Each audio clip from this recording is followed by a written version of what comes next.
पटना के ज्ञान भवन में गुमशुदा बच्चों और मानव तस्करी की रोकथाम को लेकर महत्वपूर्ण क्षेत्रीय सम्मेलन आयोजित हुआ। सम्मेलन का उद्घाटन बिहार के मुख्यमंत्री सम्राट चौधरी ने किया। कार्यक्रम का मुख्य उद्देश्य 4 राज्यों के बीच आपसी समन्वय और सूचना साझा करने की व्यवस्था को मजबूत करना रहा। सम्मेलन में सुप्रीम कोर्ट और पटना हाईकोर्ट के न्यायाधीशों के अलावा विभिन्न विभागों के अधिकारी और प्रमुख प्रतिनिधि शामिल हुए। बैठक में मानव तस्करी पर प्रभावी रोक लगाने, लापता बच्चों की जल्द पहचान और उन्हें सुरक्षित उनके परिवारों तक पहुंचाने को लेकर चर्चा की गई। इसके साथ ही बच्चों की सुरक्षा को लेकर राज्यों के बीच बेहतर तालमेल और त्वरित कार्रवाई की व्यवस्था मजबूत करने पर भी जोर दिया गया। और इस पहल में माननीय सुप्रीम कोर्ट का निर्देश लगातार मिलते रहता है सरकारों को। मैं सुप्रीम कोर्ट को भी बधाई देता हूं कि लगातार इसकी मॉनिटरिंग भी आप लोग कर रहे हैं। और हनुमल्ला साहब ने स्वयं यहाँ, वैसे तो ये बिहार के ही हैं, बिहार इनका घर है, लेकिन यहाँ आकर इतने महत्वपूर्ण विषय पर समय लिया, इसके लिए भी उनको बधाई देता हूं। और बिहार में इसकी व्यवस्था, इस इंपॉर्टेंट डिबेट पर आप लोगों ने चर्चा शुरू किया, ये भी हमारे लिए चैलेंज है और हम इसको आगे, हमारी सरकार लगातार इसको आगे बढ़ाने का काम करें।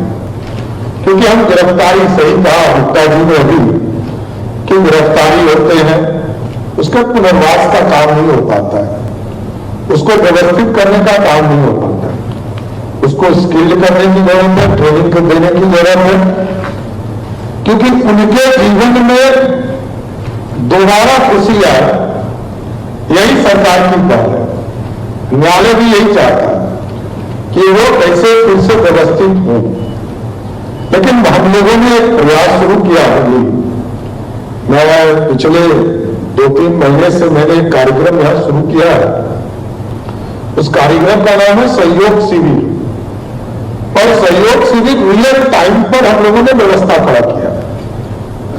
रियल टाइम कोई भी आवेदन देता है कि हमारा बच्चा गायब हो गया, हमारे परिवार का कोई सदस्य गायब हो गया, तो उसकी चिंता तुरंत सरकार को करनी है।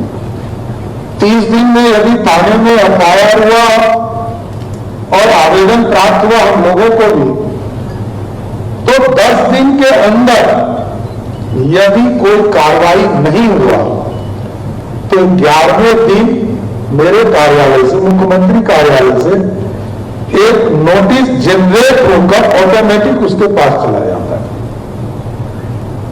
20 दिन पहला नोटिस गया, तो अभी तक हम लोगों ने देखा कि पहला नोटिस पाने वाला लगभग 9,500 लोग मिले पूरे बिहार में।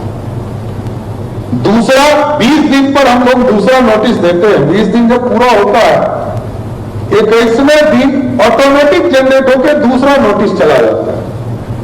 और अभी तक मात्र 350 लोगों को ही दूसरा नोटिस देना पड़ा। और तीसरा नोटिस हम लोगों को 25 दिन के बाद 26वें दिन ऑटोमेटिक जनरेट होना है। अभी तक 4 अफसर हिम्मत दिखा पाए हैं कि जो ये तीसरा नोटिस लेता है अभी तक। लेकिन कोई पदाधिकारी, कर्मचारी ऐसा नहीं मिला जिसने 30 दिन पूरा किया हो। 30 दिन पूरा होने के बाद 31वें दिन ऑटोमेटिक उसका सस्पेंशन लेटर उसके हाथ में चला जाएगा। उसके बाद कोई सुनवाई उनकी नहीं होगी। तो इसका लगभग 6 लाख से अधिक आवेदन प्राप्त हुए और 5.5 लाख से अधिक इसको हमारी सरकार ने निष्पादित भी कराया। कुछ दिनों के बाद मैंने यह महसूस किया कि कुछ लोगों ने कहा कि ये डीएम साहब का अधिकार है, वीडियो ने ऑर्डर कर दिया।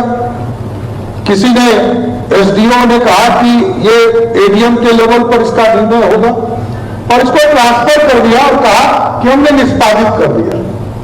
तो मैंने फिर इसको जोड़ा।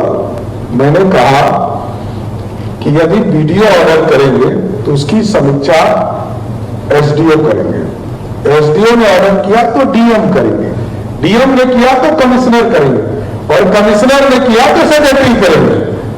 और यदि बिहार में कहीं किसी को न्याय नहीं मिला तो दूसरे मंगलवार को मुख्यमंत्री स्वयं उसकी बात को सुनेंगे।